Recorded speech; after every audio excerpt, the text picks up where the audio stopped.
So, good morning to everyone also. And just to let you know, we haven't sort of given out a notice of what's going on in the next month, and we're on the 20th of June today.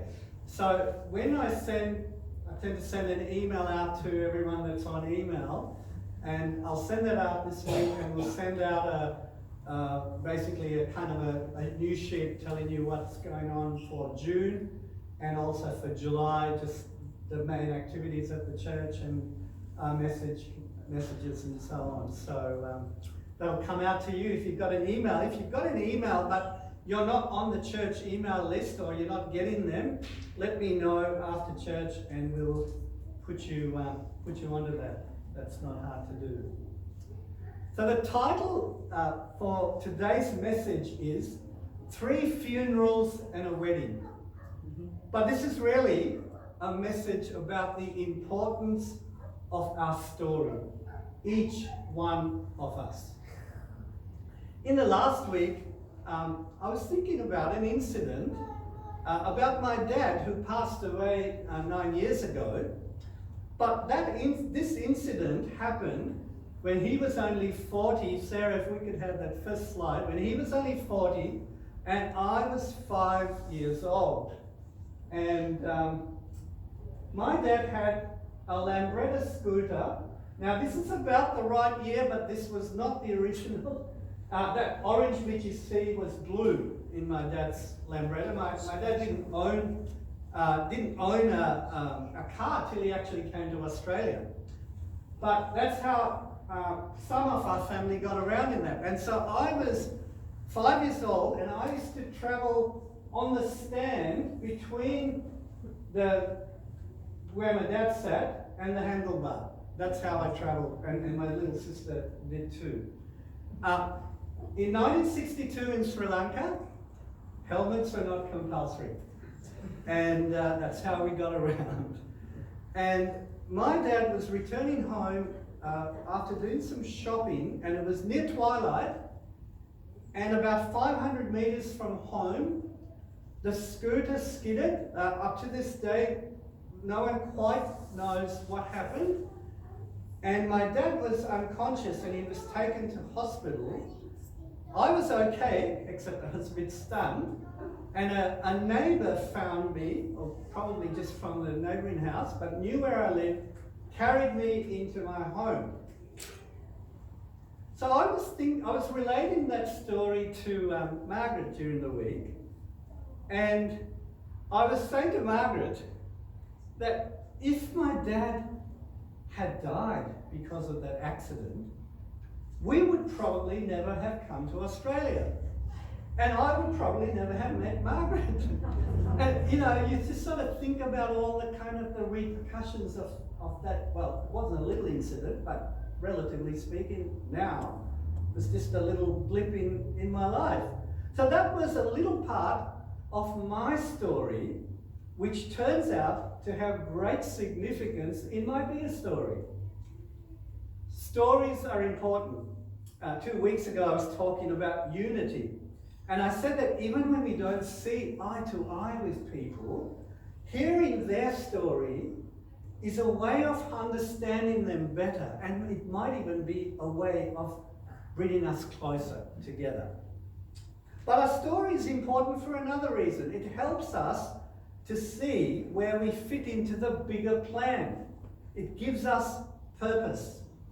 The majority of us ask 3 questions. Who am I? Where do I belong? And what is my purpose? Or what is my contribution? What is my unique contribution or my unique purpose in this world? Rick Warren wrote a book called A Purpose-Driven Life. And it was a bestseller because it answers a huge question and people needed to know, so they bought the book. But lots of people, and you may be one of them, think that their story doesn't count for much.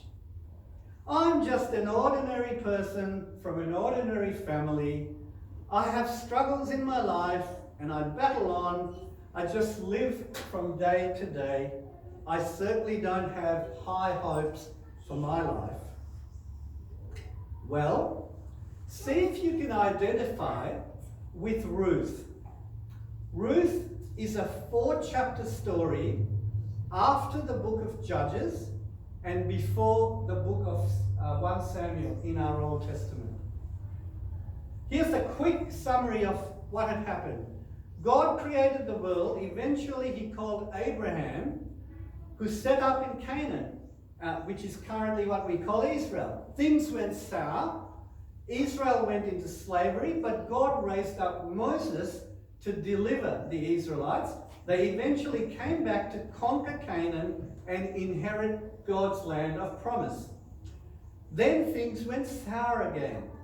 The 12 tribes fought amongst each other, and we come to that ominous little phrase at the end of the book of Judges. There was no king in Israel, and everyone did what was right in their own eyes. But then they appointed Samuel, followed by Saul, followed by the great King David.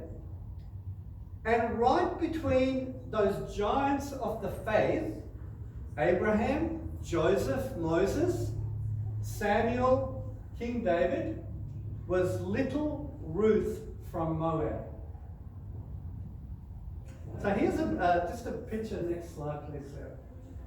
So in pink is Moab. So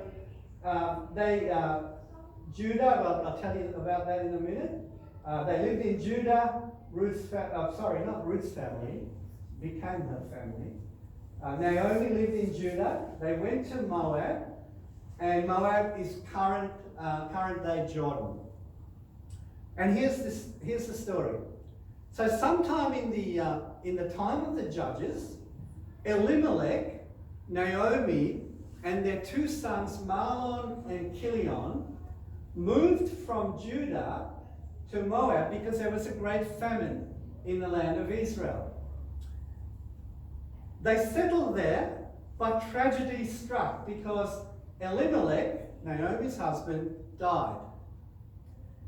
Then their sons Mahlon and Chilion took Moabite wives named Orpah and Ruth for themselves. But 10 years later, Mahlon and Chilion died. More tragedy. And so we were left with 3 widows, Naomi and her 2 daughters-in-law, Orpah and Ruth. In time, Naomi decides to go back. She hears that things have improved in Israel, decides to go back in Israel, but she tries to convince her 2 daughter-in-laws to stay in Moab and find new husbands there, because they've got much better chance of doing that in their home country.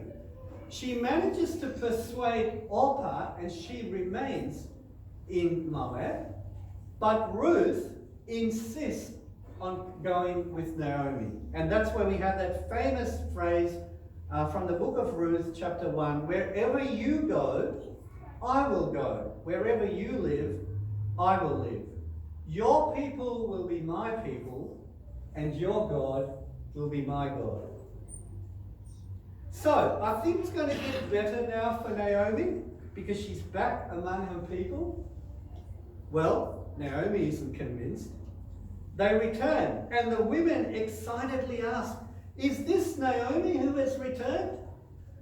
But Naomi, which means beautiful or pleasant, says, "Don't call me Naomi. Instead, call me Mara, for the Almighty has made life very bitter for me. I went away full, but the Lord has brought me home empty. Why call me Naomi when the Lord has caused me to suffer, and the Almighty has sent such tragedy upon me?" I think that resonates with a lot of people, don't you?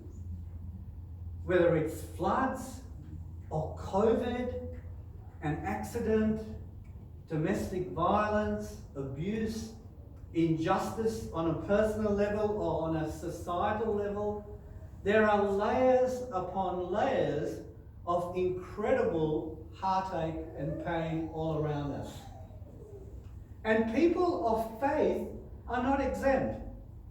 And regardless of whether we agree or not with Naomi's conclusion, she's allowed to feel that way. Angry and bitter and feeling that her life is futile. What's the point of going on?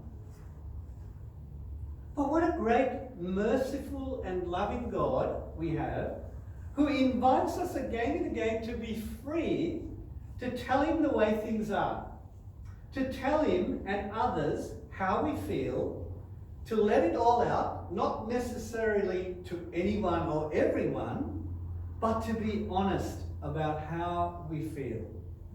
It's no wonder that the Spirit of God is also known in the New Testament as the Comforter and the Counselor. We can relate, we can relate the history of our story and say, oh, this happened to me, and this happened here, and here I am today. But a good counselor will ask, but how do you feel about that? How is what happened affecting your life now, and what is it that's preventing you from moving on? We do need to get in touch with our feelings, and we may need help to do that. And that's why sharing our story with others is important. Which leads us to Ruth. Ruth, a Moabite foreigner, because of a relationship with Naomi and Naomi's God, bravely steps out into the unknown to come and live amidst a people who are strangers to her and in a culture that's not her own. So here's her part of the story. They settle in Judah. Ruth has no means, so she's dependent on Naomi. But we get the idea that Naomi is not a person of great means either. But Ruth takes the initiative, and she asks if she can go to the grain harvest and just follow the harvesters and basically get the dregs, get what's left over for her own needs. Now, it just so happens that she works in the field of Boaz, who happens to be a rich relative of Ruth's deceased father-in-law. So she's working in his field, and not only is he a rich man, but he has good standing in the community. And he notices Ruth, he notices this stranger, he asks about her, and he's impressed because she's a hard worker. And he takes pity on her and helps her and basically gives her good grain to take home so that she can live on it. And she shares that with Naomi. But now it gets interesting. Naomi is thinking about her own future and Ruth's future. And she decides to do some matchmaking. This is a bit like the farmer wants a wife. She tells Ruth to doll up a bit, put on some nice perfume, and go and lie at the feet of Boaz when he's resting. Now, this actually took me back to when we were in Benin, because in the times of great activity on the farms, and they were all small farms, relatively small farms compared to ours in Australia, in great activity times, some of the men particularly, they would stay out in their farms. They wouldn't come home. They would stay at some little storage shed or whatever. And this appears to be what Boaz was doing. So here we are. Ruth, following Naomi's instructions, lies at the feet of Boaz. And if we could have the next slide, please. And this is the way artists have portrayed this. So Naomi says to Ruth, lie at his feet and lie at his feet, uncover his feet, and wait for Boaz to make the next move. In the culture of the time, it conveys something about a woman's interest in a man. But interestingly, Ruth, who is extremely loyal to Naomi, and obviously very fond of her, on this occasion doesn't follow Naomi's advice, which just proves that we don't always have to listen to our mother-in-laws. Instead of waiting for Boaz to say something to her, Ruth takes the initiative and says to him, to Boaz, "Spread your wing over me because you are a redeemer." Eugene Peterson, the writer of the message, says, "There is no doubt that Ruth is saying to Boaz, 'I want you to marry me.'" That's as straightforward as that. The kinsman redeemer, which is an important part of this story, was basically a custom at the time that a nearest relative of a deceased person would buy the land of that person so that the family, the widow or whoever was left of that family would have somewhere for them and their family to continue on. So it was a way of providing for the family. So the kinsman redeemer was such a person, and Boaz put it to the kinsman redeemer, the closest relative to Naomi, that this was their duty to do this. But he declined. And so Boaz was the next in line, and he did his duty, bought the land, and I think not reluctantly married Ruth as part of the deal. It's a great story. And I've just summarised 4 chapters, but I recommend that you read it. It's a great story to read. Read it slowly. But we can't leave it there without talking about the significance for us and for many people like Ruth and Naomi. Here were 2 people living at a time when life was chaotic. Remember, everyone did what was right in their own eyes. Here were women in a world where men held the power, who were grieving at the deepest level, who had no great economic resources, and in the natural course of things, had no opportunities to make their lot better. Add to that Ruth was a stranger in a foreign land, someone who didn't have the same rights of a local person.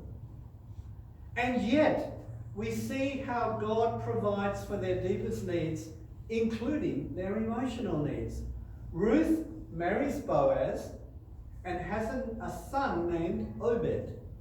And listen to the celebration. Then the women of the town said to Naomi, "Praise the Lord, who has now provided a redeemer for your family. May this child be famous in Israel. May he restore your youth and care for you in your old age. For he is the son of your daughter-in-law, who loves you and has been better to you than 7 sons." Friends, I think there's something for us all in this story. Here's what Eugene Peterson says. Next slide, please, Sarah. Ruth is the instance of a person uprooted, obscure, alienated, who learned to understand her story as a modest but nevertheless essential part of the vast epic whose plot is designed by God's salvation. At different parts in my life, I've been reminded of failures or weaknesses, and I've compared myself, probably not in ways that I should not have, with other people. And I've been a bit dismissive about how God could use me. But the story of Ruth reminds us that no matter how obscure we feel, or whether our lives, or whether we feel that our lives don't matter much, or whether we don't feel that we're people who are connected or well connected, or if we think that we have only average learning or talents or opportunities, no matter if we feel that life has delivered some curved balls and we're still learning to live with those, you and I have a part in God's story. Naomi and Ruth had a part in God's story. Some insightful person recorded their little story embedded into God's big story for the world. Between Moses and Joshua and Samuel and King David is the story of Ruth and Naomi.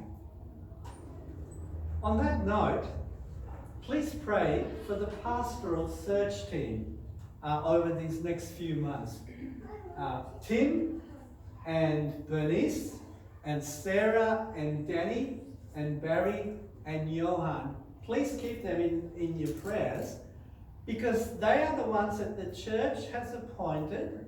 Now, we're all part of this process, by the way, and there might be ways in which we will all contribute to that, but they are the ones who have the responsibility of doing the work to work out what sort of church, what is this church's story, and what does God want to do in the future, and who is the person that God wants to lead this church with its story into the next part of God's story for this church. And remember, God's story for a local group of people and for you and I somehow integrates into his bigger story for the whole world. So it's a really important task where we are as a church in the next 6 months. Pray for the pastoral search team, please. Because your story is important too. Your story, when you are connected by faith with this great God of ours, does fit into this church.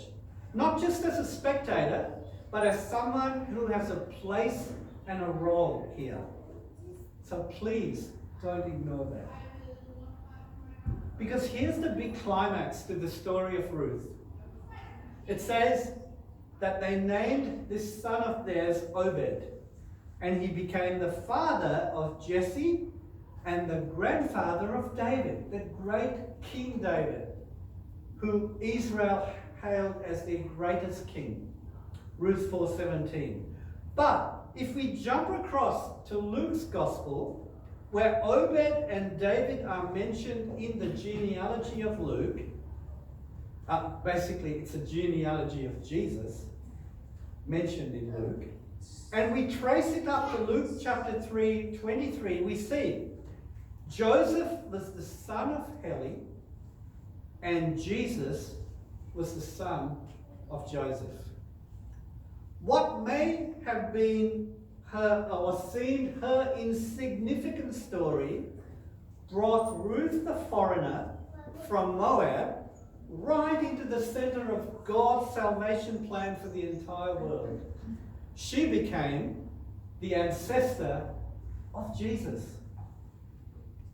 So I'm finishing with another quote from Eugene Peterson. Next slide, please. The Hebrews, God's people in the Old Testament, were convinced that God worked among where they were each day. In other words, God worked in their everyday lives, in their everyday ordinary lives. They believed that what they did, whether in faith or unbelief, sin or righteousness, obedience or rebellion, was significant because it was capable of being rated as a story, as an account in which what people did had consequences and was part of a purpose. A story which has a beginning, a middle, and an end. Nothing is irrelevant. Each character, however minor, plays a part. So, what is your story today? And what is your part?